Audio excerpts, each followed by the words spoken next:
नमस्ते एवरीवन। तो आज हम लोग कार्सिनोमा सर्विक्स की बात करेंगे, which is cancer of cervix. इसमें इसका फर्स्ट टॉपिक है इंट्रो।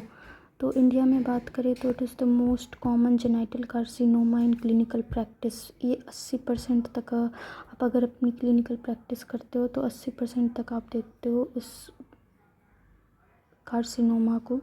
वर्ल्ड वाइड बात करें तो it is the most common gynaecological malignancy in world, और ब्रेस्ट कैंसर के बाद ये सेकेंड मोस्ट डायग्नोज्ड कैंसर होता है, और मतलब वीमेन में आफ्टर ब्रेस्ट कैंसर। तो it is the second most common diagnosed cancer in women after breast cancer.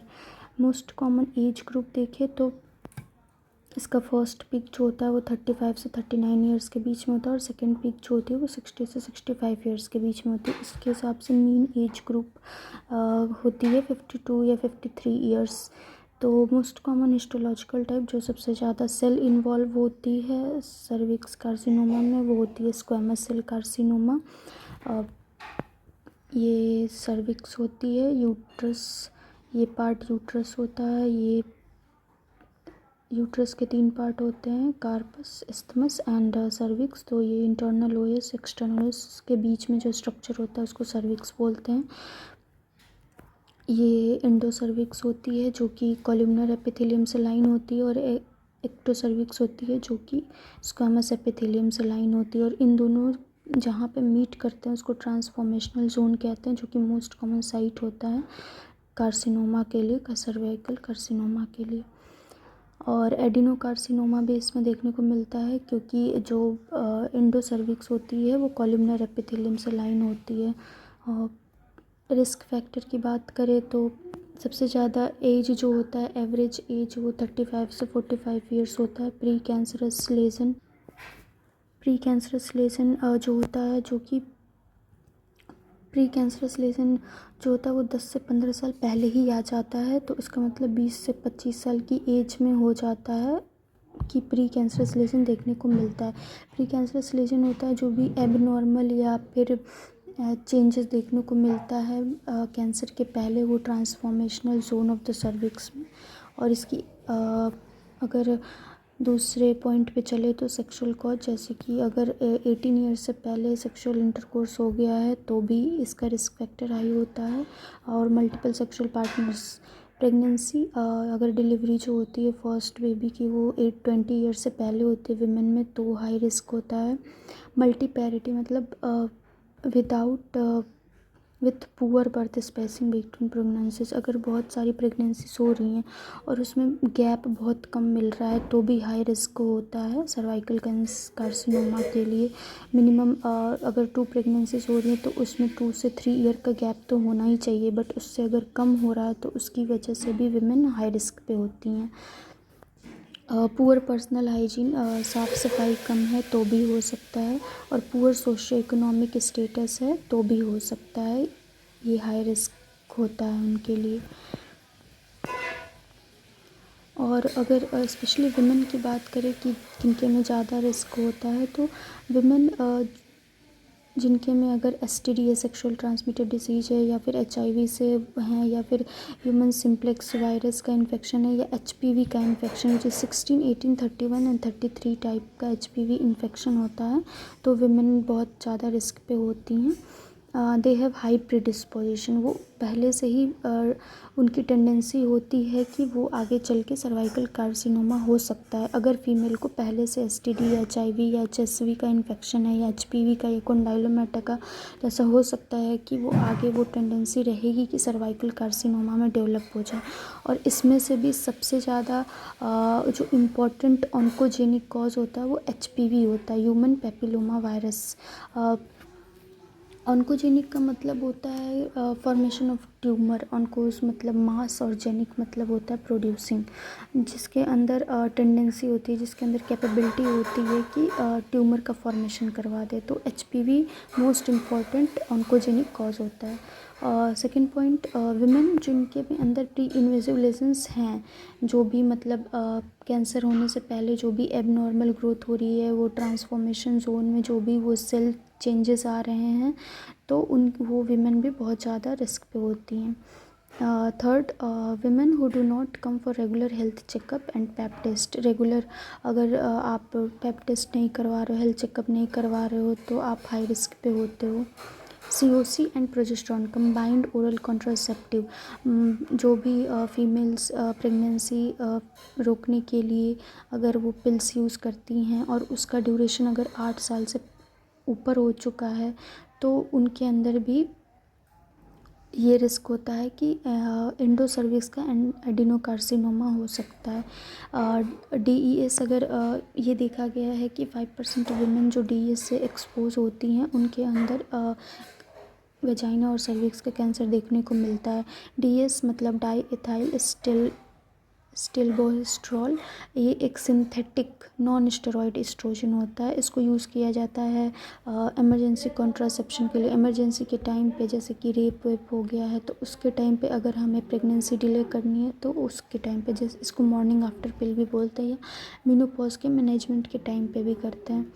HPV in सर्कमसाइज्ड man, risk factor में 6th पॉइंट है. HPV इन सर्कमसाइज्ड मैन मतलब अगर मेल्स में अगर ये देखा गया है, अगर उनका सर्कमसिजन हो गया है तो उनके अंदर लो रिस्क फैक्टर होता है HPV इन्फेक्शन का, इसीलिए उनकी वाइफ्स के अंदर भी ये लो इंसिडेंस देखा गया है. तो बाकी सारे जितने हमने पढ़े हैं वो सब में हाई रिस्क फैक्टर होते हैं, बट ये एक पॉइंट होता है जहाँ लो रिस्क फैक्टर होता है.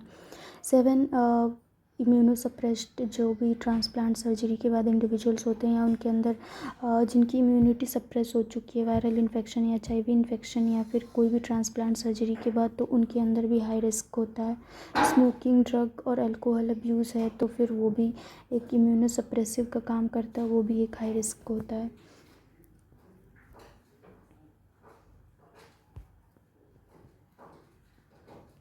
प्री इन्वेसिव सर्वाइकल लेसन की बात करें तो abnormal pre cancerous cell changes in the transformation zone of the cervix, जो भी सर्विक्स का ट्रांसफॉर्मेशन जोन होता है जहाँ पे स्क्वामस सेल और कॉल्यूमनर सेल मिलती हैं, वहाँ पे अगर एबनॉर्मल और प्री कैंसरस सेल चेंजेस देखने को मिल रहे हैं तो इसको प्री इन्वेसिव सर्वाइकल लेसन बोलते हैं.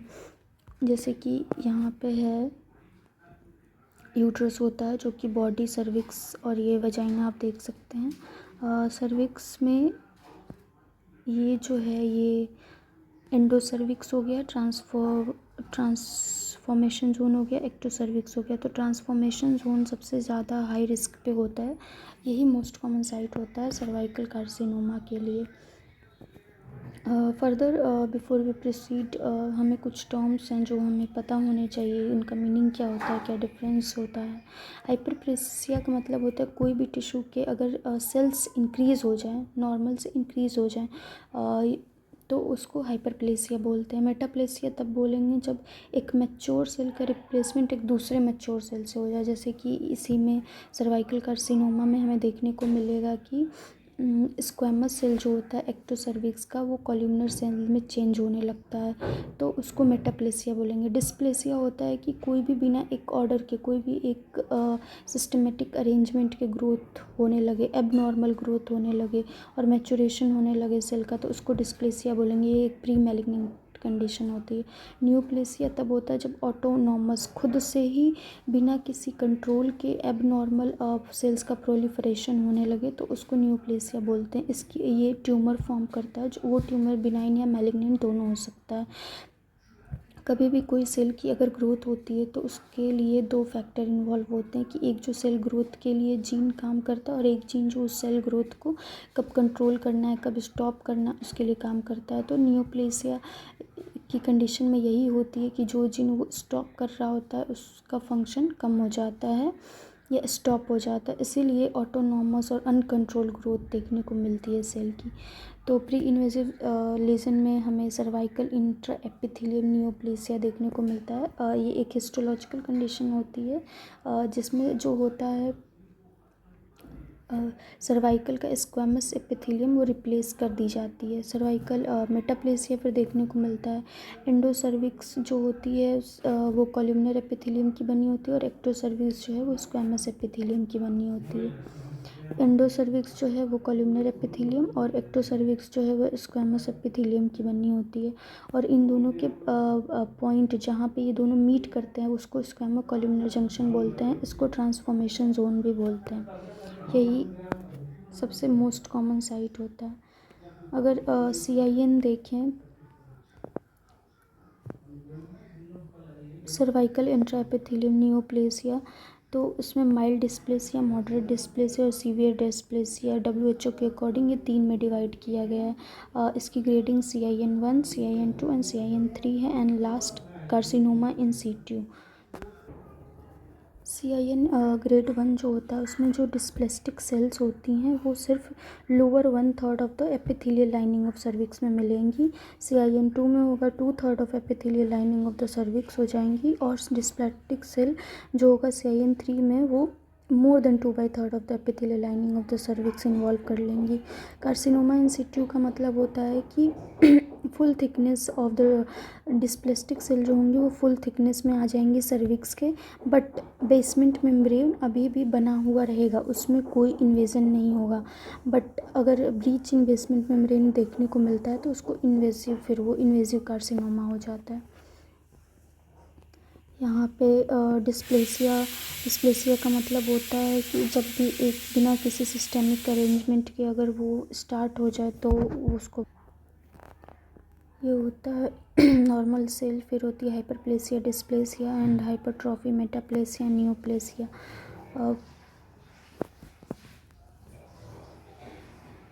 This is dysplasia, mild dysplasia, moderate dysplasia and severe dysplasia. This is in situ and this is then carcinoma. अब अगर हम बात करें CIN की तो CIN1, 2 एंड 3 फिर से रिवाइज कर लेते हैं। CIN1 में सिर्फ lower 1/3 of epithelial lining of cervix involve होगी, देन 2/3 हो जाएगी और फिर उसके बाद 2/3 से भी ज़्यादा इन्वॉल्व हो जाएगी। Then in Situ which means पूरी की पूरी सर्वाइकल मेम्ब्रेन जो होगी वो इन्वॉल्व हो जाएगी, बट बेसमेंट मेम्ब्रेन अभी भी इंटैक्ट रहती है।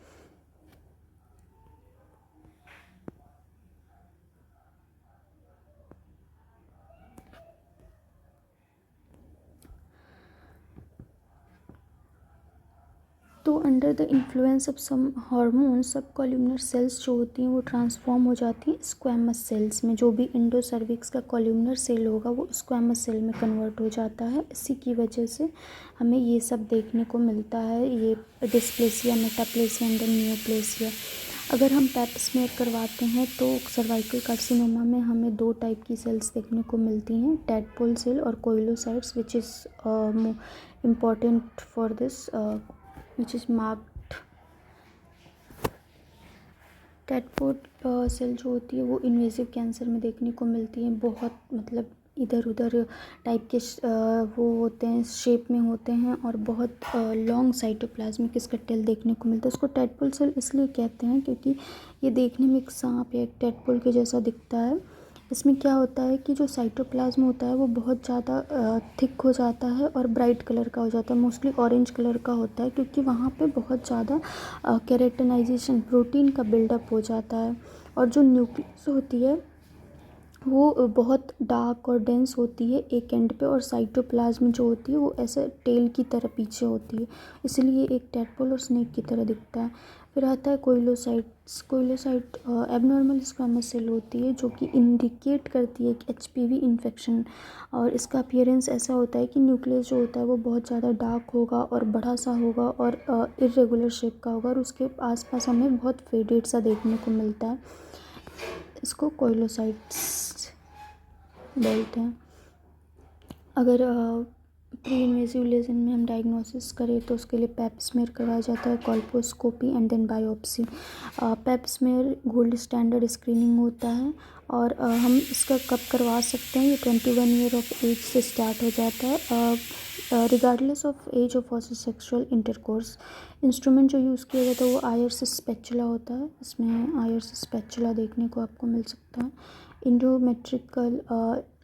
इंडोसर्वाइकल ब्रश भी यूज़ किया जाता है।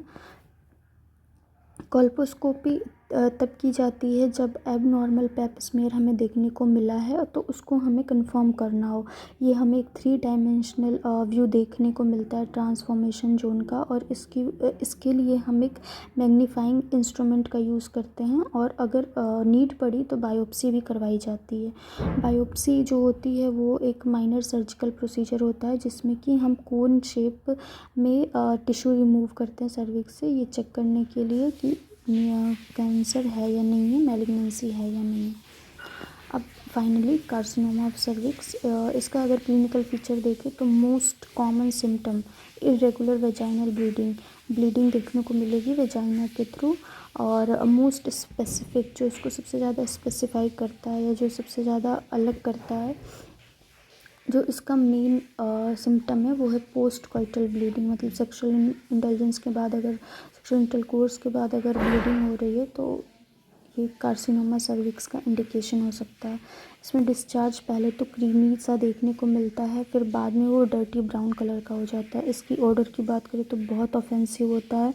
ऑफेंसिव इसलिए होता है क्योंकि जो भी वहाँ पे सेल जो होती हैं वो डेड कर जाती हैं, उनके ऊपर इन्फेक्शन हो जाता है सेप्रोफाइट्स का। सेप्रोफाइट्स वो ऑर्गेनिज्म होते हैं जो भी डेड और डिकेइंग मैटर पे ग्रो करते हैं। सिम्टम्स एडवांस एज में चला गया तो क्या सिम्टम आएगा, डीप पेल्विक पेन देखने को मिलेगा। पेल्विक एरिया में बहुत ज़्यादा पेन देखने को मिलता है जो कि यूनिलेटरल एक साइड का होता है, और ये हिप और थाई में भी रेडिएट कर जाता है। यूरिन का सिम्टम देखने को मिले तो urinary incontinence, dysuria, increased urinary in frequency and ureteric colic. मतलब इनकॉन्टिनेंस का मतलब होता है जब भी अर्ज आती है यूरिन पास करने की तो वो ज़रा सा भी कंट्रोल नहीं कर पाते हैं, उन्हें तुरंत पास करने जाना पड़ता है। डिसयूरिया पेनफुल यूरिनेशन होता है, एंड फ्रीक्वेंसी बढ़ जाती है, यूरिन की बार बार जाना पड़ता है। यूरेटरी कॉलिक, स्टोन भी देखने को मिल सकता है यूरेटर्स में। हाइड्रोनेफ्रोसिस हो जाता है। हाइड्रोनेफ्रोसिस जिसकी वजह से लो बैक एक और फ्लैंक पेन देखने को मिलता है जहाँ। और इसका फोर्थ पॉइंट है कि एक्सटेंसिव अगर पेल्विक इन्वॉल्वमेंट हो चुका है, अगर ट्यूमर पेल्विक एरिया तक पहुंच चुका है तो उसकी वजह से हमें ट्रायड ऑफ सिम्टम देखने को मिलेंगे, जिसमें साइटिक पेन, जिसमें लेग एडिमा एंड हाइड्रोनेफ्रोसिस देखने को मिलेगा। इसमें वेट लॉस, एनोरेक्सिया एंड मलेज भी देखने को मिलता है। कार्डिनल साइंस की बात करें तो वो जो लीजन होगा वो बहुत ज़्यादा हार्ड होता है। फ्राइबल का मतलब होता है कि मतलब अगर कोई सॉलिड सी चीज़ है तो उसको ज़रा सा भी रब करने पे वो ऐसा हो जाएगा कि वो पाउडर के फॉर्म में निकलने लगेगा। तो hardness and friability, then fixation, एक जगह फिक्स रहेगा और टच करने पे ब्लीडिंग होने लगती है। Mode of spread direct spread भी होता है जिसकी वजह से यूट्रस और वेजाइना में ट्यूमर चला जाता है। लिम्फेटिक स्प्रेड लिम्फ नोड के इन्वॉल्वमेंट की वजह से होता है। Primary group and secondary group. Primary group में है hypogastric, obturator, pre sacral and parametrial and then external iliac. Hypo and secondary group में है common iliac, para aortic and inguinal. तो डिस्टल जो होता है यहाँ देख सकते हैं hypogastric and then obturator nerve जो होती है वो इन्वॉल्व होती है। देन प्री सैक्रल एंड पैरामेट्रियम भी इन्वॉल्व होती है। पैरामेट्रियम बैंड होता है जो कि fibrous and fatty connective tissue का होता है जो कि यूट्रस और सर्विक्स को सराउंड करता है। हाइपोगैस्ट्रिक रीजन होती है जो नेवल के जस्ट नीचे central part of the lower abdomen होता है। और ऑब्टुरेटर जहाँ से obturator nerve, muscle and vessels निकलती हैं उसको बोलते हैं। And then external iliac artery, and then secondary group में common iliac artery, and then para aortic, aorta के आसपास के लिम्फ नोड एओर्टा के आसपास का हो गया, एंड देन इंग्वाइनल रीजन में होता है।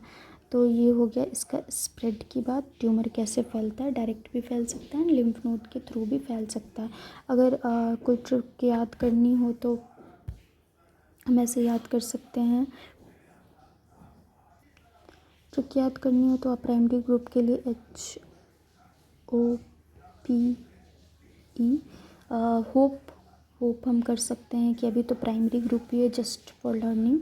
It's just a trick. तो होप हम कर सकते हैं कि अरे अभी तो प्राइमरी ग्रुप है, तो हम होप कर सकते हैं कि क्या पता हम ठीक हो जाएं। तो hypogastric, obturator and then pre sacral and then external iliac. और अगर सेकेंडरी ग्रुप की बात करें तो PIC, para aortic, inguinal and common iliac. अगर हम सेकेंडरी ग्रुप में पहुंच जाए तो जस्ट आप रिमेंबर याद करने के लिए कर सकते हैं कि हम बच चुके हैं, तो हमने अपनी पिक ली है, पिक्चर ली है कि हाँ हम ठीक हो चुके हैं। तो HOPE and then PIC. Okay, अगर स्टेजिंग की बात करें कैंसर, सर्विक्स कैंसर की, तो it is given by FIGO which stands for International Federation of Gynaecology and Obstetrics. ये जो है वो सर्वाइकल कैंसर को क्लासीफाई करता है कि कैंसर का साइज़ क्या है, कितनी दूर तक ये स्प्रेड कर चुका है और लिम्फ नोड का इन्वॉल्वमेंट। इन 3 पॉइंट्स के बेसिस पे इसकी स्टेजिंग की जाती है, stage 1, stage 2 and stage 3 and stage 4। Stage 1 में होता है कि सिर्फ जो कैंसर है वो सर्विक्स तक के ही कन्फाइंड है। स्टेज 2 का मतलब होता है कि 2/3 ऑफ द वेजाइना इन्वॉल्व हो चुकी है। स्टेज 3 का मतलब होता है कि 1/3 ऑफ द वेजाइना इन्वॉल्व हो गई है। और स्टेज 4 का होता है कि मेटास्टेसिस हो गया, कैंसर डिस्टेंट एरिया में पहुंचने लग गया है। तो ये आप डायग्राम पे से भी रिमेंबर कर सकते हैं। And here it is written. तो बात करते हैं स्टेज 1 की, जिसमें कैंसर जो है सिर्फ सर्विक्स तक होती है। इसमें A एंड B। ए में माइक्रोस्कोपिक कैंसर, जिसको आप देख नहीं सकते हैं विदाउट माइक्रोस्कोप। इसमें लेस देन 5 मिलीमीटर की डेप्थ होती है, बस बहुत 5 मिलीमीटर से भी कम इसकी गहराई होती है, और 7 मिलीमीटर से कम से भी ये वाइड होता है। और A1 and A2, A1 means less than 3 millimetre deep and A2 means 3 to 5 millimetre deep. Then comes B, clinically visible lesion. जो अब लेजन है वो देखने लगते हैं आप। ए में आप देख नहीं सकते हैं, बी में आप देख सकते हैं। B1 का मतलब होता है less than 4 centimetre in size and B2 का मतलब होता है greater than 4 centimetre in size. Stage 2 cancer जो होता है वो upper 2/3 of the vagina involve कर लेता है। A means parametrium not involve, B means parametrium involve. Parametrium एक बैंड होता है fibrous and fatty connective tissue का, जो कि यूट्रस और सर्विक्स के सराउंडिंग में प्रेजेंट होता है उसको सपोर्ट प्रोवाइड करने के लिए। स्टेज 3 होता है कैंसर जो होता है वो लोअर 1/3 ऑफ वेजाइना को इन्वॉल्व कर लेता है। तो इसमें A, B and C category होती है। ए मीन्स पेल्विक की जो वॉल होती है वो इन्वॉल्व अभी तक नहीं हुई है। बी में होता है कि पेल्विक की वॉल इन्वॉल्व हो गई हैं, उसकी वजह से नॉन फंक्शनिंग किडनी, हाइड्रोनेफ्रोसिस, हाइड्रोयूरेटर देखने को मिलेगा। And then come C1 and C2। C1 में पेल्विक लिम्फ नोड का मेटास्टेसिस होगा और C2 में पैरा एओर्टिक लिम्फ नोड का मेटास्टेसिस होगा। स्टेज 4 मेटास्टेसिस हो जाता है ट्यूमर का। A and B, regional metastasis and B means distant metastasis. Distant metastasis में मोस्ट कॉमन लंग का होता है और A में जो होता है ब्लैडर या रेक्टम इन्वॉल्व होता है। इसकी ट्रिक आप CULWNBRD से याद कर सकते हैं। इसमें स्टेज 1, 2, 3 एंड 4 के बारे में दिया हुआ है। अगर इसको सिर्फ वर्ड से याद ना हो तो ऐसे याद कर सकते हैं कि see you at lunch, where we will have N for naan and BRD का मतलब हो जाएगा ब्रेड। तो see you at lunch, we will have naan and bread.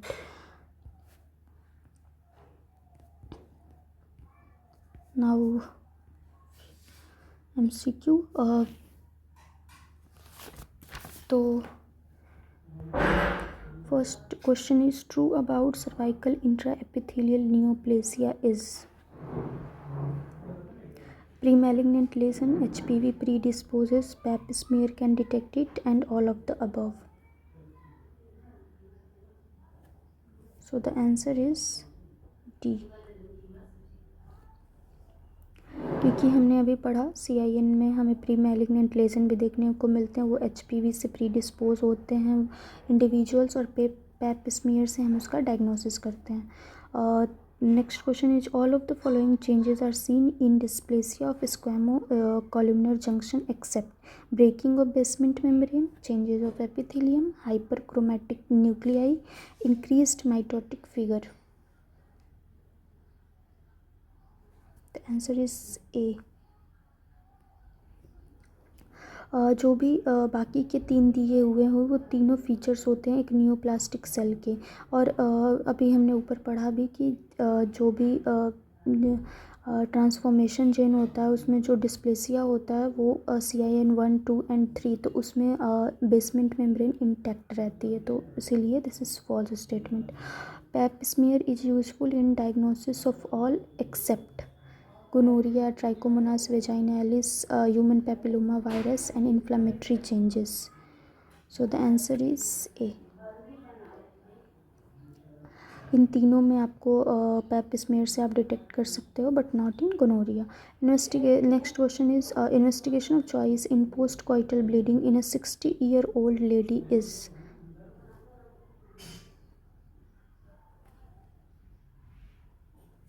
Answer is B. तो यहाँ पे post coital bleeding which is the most specific symptom of cervical carcinoma and 60-year-old which gives us the most common age group involved, and the answer is colposcopy and biopsy. Predisposing factor for carcinoma cervix is, here the answer is both B and C. Risk factor for carcinoma cervix is 107. Here the answer is A and B both, as we have studied earlier. HPV भी होता है, smoking, drug abuse and alcohol भी होता है जो immunosuppressive का काम करता है। Carcinoma cervix is more common in HIV patient, smoking, multiparity, all. Here the answer is D. Next question is most common agent responsible for carcinoma cervix is। Most common agent क्या होता है, तो इसमें answer होता है HPV-16। Next question is most common site of metastasis of CS cervix is 110. The answer is lungs, as we have studied in 4th stage. In FIGO staging of stage 4B, the distant metastasis, the most common distant metastasis is lung. HPV associated with adenocarcinoma of cervix. The answer is type 18. Most common type of HPV causing CS cervix is, the answer is 16 and 18. Cervix carcinoma arises from squamocolumnar junction, isthmus, cervical lip and internal OS. The answer is A. Earliest symptom of carcinoma cervix is, the answer is irregular vaginal bleeding. Which investigation is not done in FIGO staging of CS cervix? The answer is C. Carcinoma cervix extends up to lateral pelvic wall. The stage is, the answer is C. Pelvic wall का हमने याद किया था, 3rd stage में जाता है। इन CS cervix lymphatic spread involve all of the following lymph node या nodes except, answer is C, inguinal lymph node. So this is it. अगर हम समरी की बात करें तो हमने पहले पढ़ा कि इसका इंट्रो, इंडिया, वर्ल्ड वाइड और इसके एज ग्रुप क्या होते हैं, कौन से सेल में सबसे ज़्यादा पाया जाता है। फिर रिस्क फैक्टर की बात की, उसमें एज कौन सा सबसे ज़्यादा होता है, pregnancy, poor hygiene and women जिनके अंदर HPV इन्फेक्शन हो या फिर जो भी कॉन्ट्रासेप्टिव पिल यूज़ कर रहे हैं या जो रेगुलर चेकअप के लिए नहीं आ रहे हैं। फिर आता है सारी चीज़ें हाई रिस्क के लिए होता है बट सर्कमसिजन जो होता है वो लो रिस्क होता है। इम्यूनोसप्रेशन हो गया तो भी हाई रिस्क हो गया। Then we have studied about pre invasive cervical lesion, उसमें CIN के बारे में पढ़ा, उसकी ग्रेडिंग के बारे में पढ़ा। फिर हमने 2 टाइप ऑफ सेल देखे जो tadpole cell and koilocytes. Then diagnosis of the pre invasive lesion, pap smear, colposcopy and biopsy. Then carcinoma cervix clinical features and then advance stage में क्या क्या क्लिनिकल फीचर आते हैं। Then we have studied about the mode of spread, direct spread भी हो सकता है तो आसपास के स्ट्रक्चर में जाता है और लिम्फेटिक स्प्रेड होता है। तो primary group and secondary group, primary group के लिए हमने HOP होप याद किया था, एंड सेकेंडरी ग्रुप के लिए PIC पिक याद किया था। देन फिगो स्टेजिंग हमने देखी, स्टेज 1 2 3 एंड 4। फर्स्ट में जो होता है वो सिर्फ सर्विक्स इन्वॉल्व होता है, सेकंड में जो होता है वो upper 2/3 of vagina, then third में लोअर 1/3 ऑफ वेजाइना भी इन्वॉल्व हो जाता है, देन फोर्थ में मेटास्टेसिस हो जाती है। That's it. एंड देन हमने लास्ट में MCQ किया था। Thank you everyone for watching the video.